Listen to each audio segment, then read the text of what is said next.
Hello and welcome back to this section. We have been talking about working with the customer and job.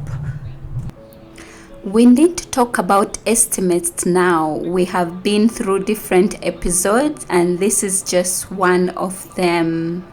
I recognize that all of you will not use the estimate feature, but a great example of an estimate is in construction. If I want to have my kitchen remodel, I'm going to ask for an estimate on the job, and QuickBooks has the ability to handle this. So let me show you how estimates actually work. If you're on your home screen, you'll notice that if you're looking in your customer group, the estimate is the very first icon. Now, if you don't have the estimate icon, that's because you told it in the easy step interview that you do not create estimates.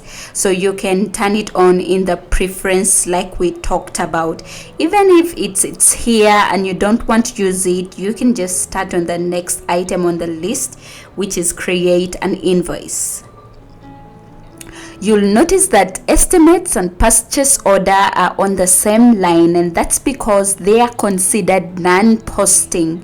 If you create an estimate and the customer never asks you to do the work, it doesn't affect your book. You will have to run specific estimate report to see any estimate you would like to be able to work with. We're going to go ahead and create an estimate.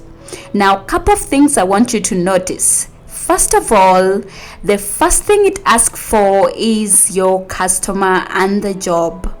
Let's say that I want to pull in my customer. I can start typing in their name, or I can pick from the drop down and pick my customer and job.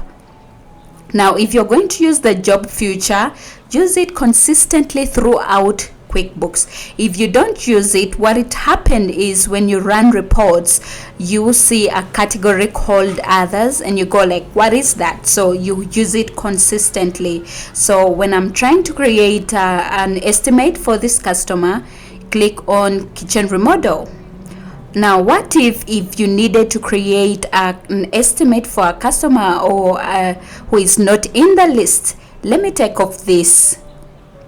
Let's say that my customer has now asked me for an estimate for a sandwich. I can add it right here. I don't have to go back to home and set it up. All I have to do is enter the customer name, then I put the name of the job, and in this case it is Sandroom. And what's going to happen is when I hit on the tab key or the enter key, it's going to show me that this is not within my list. So I will click on the quick add or the setup. So I will just quick add it, and now you'll see that I have two jobs for this client, Sandroom and the kitchen remodel. If it's a brand new customer, just type in their last name and tab, and then you can add it that way.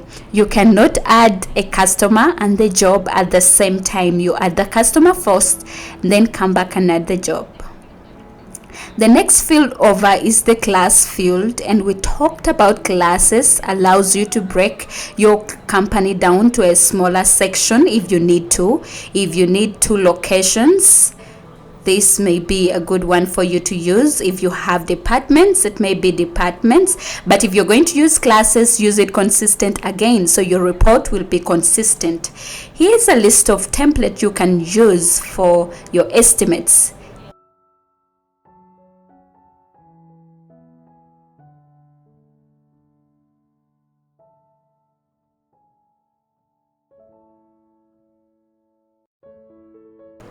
The next thing is the date. It's going to pull in today's date. You can change that to any date you like, and also the estimate number right here. There's a lot of things in QuickBooks that are numbered, like checks, invoices, estimates, and they're all going to start with number 1. You don't want to send it out as number 1, so they will know that they're your very first customer. So you could type whatever number you want in here.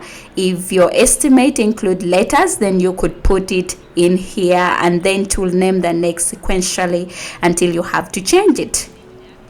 This is the naming address of the customer that you had set at. If you happen to look at it and you know it is wrong and you need to change something, you could change it from here. What is going to happen is when you finish and you try to save, it's going to ask you if you want to change it permanently. Then you just have to say yes, and that's it. Now let's look down at the button where it says items. You have to click there to get the drop down button to appear. We all sell something, whether it's a service we provide, a physical item, but this is where we are going to have the line items that we want on our estimate.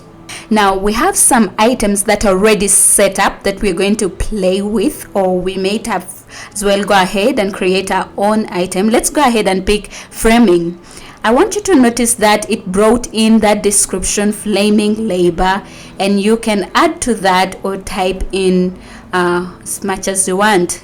So let's say this is, go ahead and put 10 of these, and it assumes the cost based on when the item was set up is that, but you could change that. Let's say the cost is going to be $50. Yeah. Now just something I skipped over, just the unit of measure here. Unit of measure means, do you sell this by the foot, by the case, by the yard? If that's the case, you could have set up what is called the unit of measure. Now let's talk about this markup column for a moment. You can mark up an item for $1 or a percentage. Keep in mind your customer is not going to see this. I'll show you that when we are done, but let's mark up this at 30%. And notice if I tab through it that it does the calculation for me.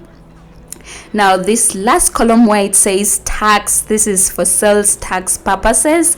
This particular item is not taxable, even though you may charge sales tax for this particular customer. I'm gonna hit the tab here and come to the second. I'm going to add one more. I'm going to type this because I know it's something they have in here. And now pull in an exterior wood door, and let's set it to 2. Now I want you to notice that this time it has a markup already in there. That's because when you create an item, you will see that you can mark it up $1 or percentage. That's because when you create an item, you're gonna see there is a place where you can tell QuickBooks on average I buy it for a certain amount, and on average I sell it for a certain amount. And if you put those figures in, it's going to assume a markup. But we're gonna delete that and mark this up $1,000. And there you go, it does the calculation for us. So you can see an item can be marked up a percentage or a dollar amount.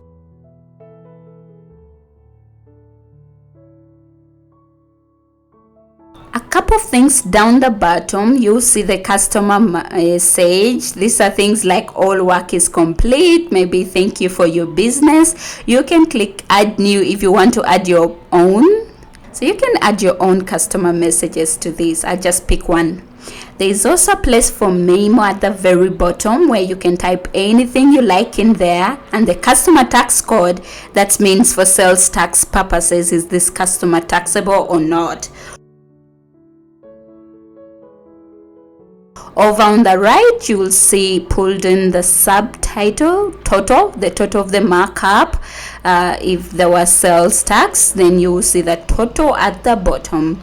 And that's pretty much the setup for the estimates. Now what I want to do is to just give you a preview of what it looks like right now. I'm going to go over to print, and then I'm going to preview this.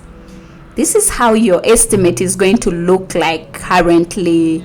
It's got your business name and address up there, and if you need to zoom in, you can just click. And notice that your customer just don't see the item and they don't see the markup.